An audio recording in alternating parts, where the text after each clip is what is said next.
Welcome back दोस्तों। जय हिंद। मैं संदीप कुमार अग्रवाल आप सभी का स्वागत करता हूं आपके अपने चैनल डेली डोज में। आज है 28 नवंबर 2020 और हम लोग बात करेंगे आज के कुछ इंपॉर्टेंट क्वेश्चंस को लेके। चलिए फिर शुरू करते हैं।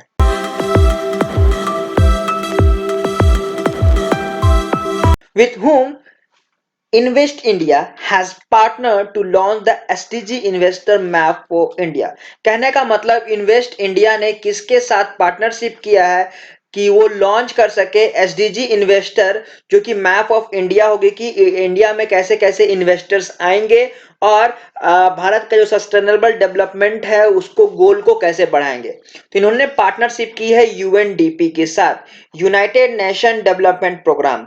तो national agency investment promotion and facility agency, जो कि आपकी इन्वेस्ट इंडिया है, उसने पार्टनरशिप किया है United Nation Development Programme India के साथ, ताकि डेवलप की जाए पहला आपका sustainable development goal investor map for India.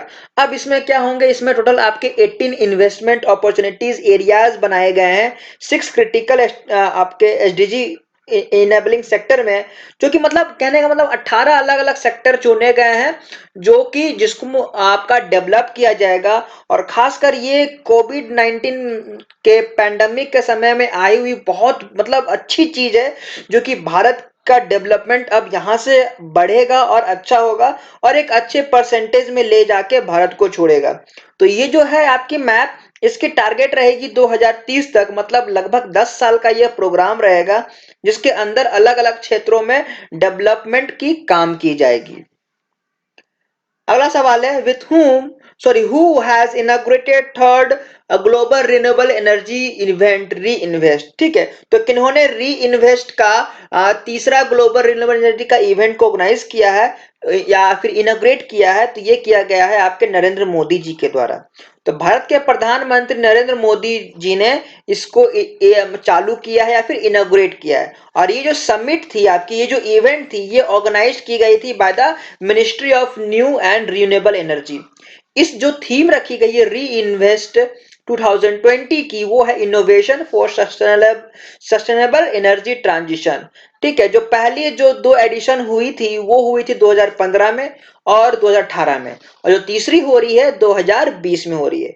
ये जो प्रोग्राम है, इस प्रोग्राम से आपका डिफरेंट इंटरनेशनल फोरम्स तैयार की जाएगी कि जो भी आपकी रिन्यूएबल एनर्जी सेक्टर है उसको अपॉर्चुनिटीज मिलेंगी और वो आगे चल के आगे बढ़ के काम करेंगी इस क्षेत्र में। अगला सवाल है with which bank HDFC bank has signed MOU to support SMEs and startup. ठीक है, तो स्मॉल बिजनेस और स्टार्टअप को सपोर्ट करने के लिए एचडीएफसी बैंक ने किसके साथ एक मेमोरेंडम साइन की है, तो ये किया गया है आईसीआईसीआई बैंक के द्वारा। ठीक है, तो एचडीएफसी बैंक और आईसीआईसीआई बैंक अब दोनों मिल के काम करेगी इस नेटवर्किंग एक्टिविटीज में, और साथ ही साथ अवेयरनेस कैंपेन भी लगाएगी, कुछ इंटरेक्टिव सेशंस होंगे और कुछ बिजनेस इवेंट्स भी होंगे। दोनों जो बैंक है उनके अलग अलग काम दिए गए हैं, बांटे गए हैं। जैसे कि एचडीएफसी बैंक है, वो ऑफर करेगी बैंक अकाउंट जो भी न्यू स्टार्टअप्स करेंगे या फिर इन्वेंटरियर्स रहेंगे। कहने का मतलब जो कुछ नया हमारे क्षेत्र में अलग अलग क्षेत्र में लाना चाहते हैं उनके लिए। वहीं अगर आईसीआईसीआई की बात देखें तो वो सपोर्ट करेगी बिजनेस को लेके, और जो भी स्टेक होल्डर्स है उसके लिए वो काम करेगी और जो लोगों को अपॉर्चुनिटीज देंगी कि वो अपने कामों में आगे बढ़ सके। अगला सवाल है who has launched second edition of fit India school week. तो फिट इंडिया स्कूल वीक का सेकेंड एडिशन किनके द्वारा लॉन्च हुआ है, तो ये जाहिर सी बात है किरण रिजिजू के द्वारा ही होगी, क्योंकि ये आपके भारत के स्पोर्ट्स मिनिस्टर हैं और इन्होंने लॉन्च की है fit India school week programme, और ये काम करेगी under the fit India mission. ठीक है, तो जो किरण रिजिजू है वो चाहते हैं कि देश के लोग फिट रहें, खासकर इस कोविड 19 पैंडमिक के समय की सारे चीज बंद हैं, जिम्स वगैरह लगभग बंद है, तो लोग बाहर ज्यादा अच्छे से जॉगिंग वगैरह अपना एक्सरसाइज वगैरह नहीं कर पाते हैं, तो अपने आप को फिट रखें। तो जो स्पोर्ट्स मिनिस्टर है उन्होंने इंकरेज की है स्कूल के बच्चों को कि पार्टिसिपेट करें फिट इंडिया मूवमेंट में, ताकि लोगों तक एक मैसेज पहुंचे और साथ ही साथ वो फिट भी रहें, ठीक है। तो इसके लिए अगर आप पार्टिसिपेट करना चाहते हैं तो ये जो लिंक दिया हुआ है fitindia.government.in/फिट इंडिया स्कूल वीक, इसमें जाके आप रजिस्टर कर सकते हैं। जो इसके पहले जो एडिशन हुई थी उसमें लगभग 15,000 लोगों ने पार्टिसिपेट किया था, ठीक है। तो ये बहुत अच्छी बात है। तो मैं बता दूं अगर फाउंडर ऑफ फिट इंडिया की, तो वो है सुपर्णो सतपथी। अगला सवाल है, who has been appointed as the new engineer in chief of Indian Army. Indian Army के नए इंजीनियर इन चीफ किन्हें अपॉइंट किया गया है? तो ये किया गया है लेफ्टिनेंट जनरल हरपाल सिंह, ठीक है। ये अभी इस समय में डायरेक्टर जनरल है बॉर्डर रोड ऑर्गेनाइजेशन के, जो कि अब वो उस काम को छोड़ के, क्योंकि अब इनको अपॉइंट कर दिया गया इन इंजीनियर इन चीफ, तो ये 1 दिसंबर से इस पोस्ट को ज्वाइन कर लेंगे। तो इनके जगह पे आएंगे मेजर जनरल राजीव चौधरी, ठीक है, और वो रहेंगे आपके director general of the border road organisation. तो ये बीआरओ क्या है? ये रिस्पॉन्सिबल है आपके जो भी मेंटेनेंस है आपकी, है ना, जो कि रोड है, जैसे कि बॉर्डर का India China border, India Pakistan border, तो ये जो रोडे हैं, तो वो सब रोड का मरम्मत वगैरह हो जाना, उसको मेंटेन करना, ये सब इनका काम है बीआरओ का। अगला सवाल है, who has joined hands with SBI to target HNI customer, ठीक है। तो एसबीआई ने, स्टेट बैंक ऑफ इंडिया ने किसके साथ हाथ मिलाया है या फिर पार्टनरशिप की है, ताकि वो अपने जो हाई नेट इनोवेट जो वर्थ के जो कस्टमर है उनके साथ, तो ये किया गया है मर्सिडीज बेंज के साथ, ठीक है। तो मर्सिडीज बेंज और एसबीआई अब दोनों साथ में काम करेंगी, और जो high net worth individual customer basis है उनके लिए काम करेंगी, कि अगर लग्जरी कार लेना चाहते हैं, और खास तौर के मर्सिडीज का, तो अब उसमें कुछ उनको फायदे दी जाएंगी, ठीक है। जैसे कि उसमें अगर आप लेते हैं तो आपको 25,000 रुपए के कुछ बेनिफिट्स वगैरह होंगे, ठीक है। और अगर आप योनो एसबीआई से अगर लोन फैसिलिटी लेना चाहते हैं तो आपको लोन भी इजिली मिल जाएगी। अब बस आपको उनकी कुछ क्राइटेरिया है, कुछ टर्म्स एंड कंडीशन, उसको फुलफिल करना होगा। तो ये अगर मर्सिडीज बेंज लेना चाहते हैं एसबीआई के साथ, और आप एसबीआई के कस्टमर हैं, तो आपको बेसिकली बहुत सारे बेनिफिट्स मिलने को देखा जा सकता है। अगला सवाल है, which airport of India has renamed as Maryada Purushottam Shri Ram airport. तो ऐसा कौन सा एयरपोर्ट है जिसका नाम बदल के रख दिया गया है मर्यादा पुरुषोत्तम श्री राम एयरपोर्ट? तो यह है आपकी अयोध्या एयरपोर्ट, ठीक है। अयोध्या एयरपोर्ट जो कि उत्तर प्रदेश में है, तो उत्तर प्रदेश को सीएम आदित्य योगीनाथ जी ने ये जो दीपोत्सव हुआ था दिवाली का, उसे में ये जाहिर कर दी थी कि जो उत्तर प्रदेश में ऐसे बहुत सारे डोमेस्टिक और इंटरनेशनल एयरपोर्ट्स बनाई जाएंगी। तो उसमें जो यूपी कैबिनेट में एक प्रपोजल दिया गया था कि अयोध्या एयरपोर्ट का नाम बदलकर मर्यादा पुरुषोत्तम श्री राम एयरपोर्ट कर दिया जाए, तो इसको क्लियरेंस मिल गई है, तो अब इसका नाम बदल जाएगा। तो बेसिकली वैसे भी आदित्य योगीनाथ जी जो यूपी के सीएम है, वो नाम बदलने में बहुत ज्यादा माहिर है, और बहुत चीजों की नाम उन्होंने बदली भी की है, ठीक है। तो अब इस अयोध्या एयरपोर्ट को जाना जाएगा मर्यादा पुरुषोत्तम श्री राम एयरपोर्ट के साथ।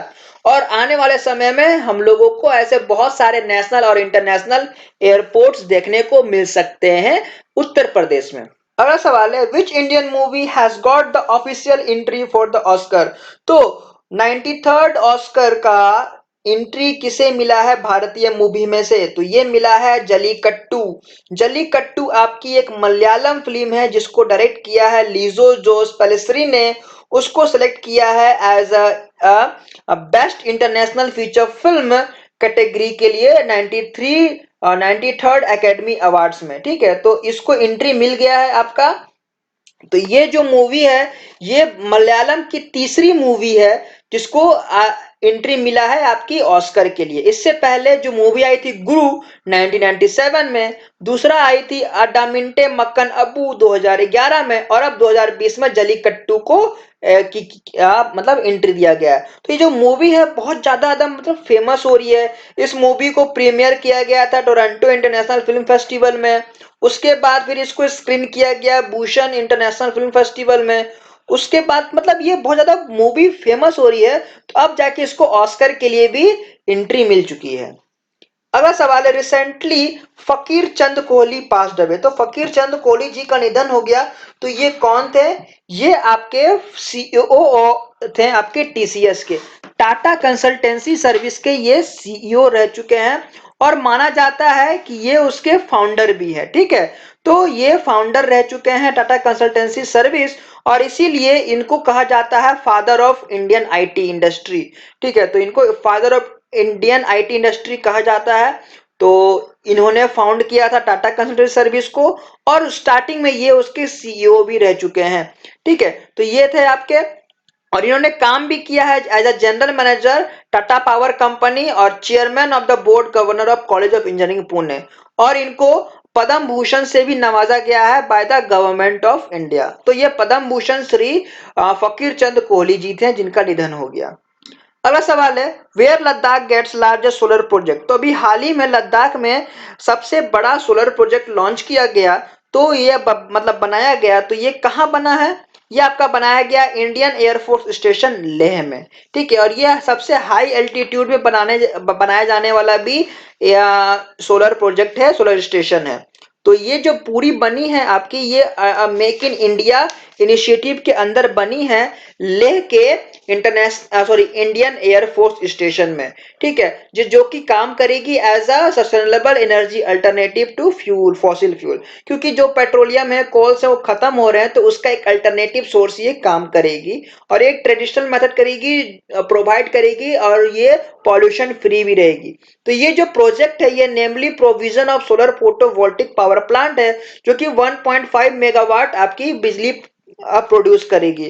तो ये देखा जा रहा है कि 12 महीने में ही इसे कंप्लीट कर दिया गया है।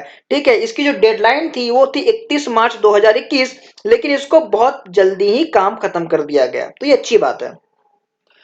ये थे आज के बस इंपॉर्टेंट क्वेश्चंस जो मैंने आप सबके साथ शेयर किया। तो आप आज के लिए बस इतना ही। Thank you.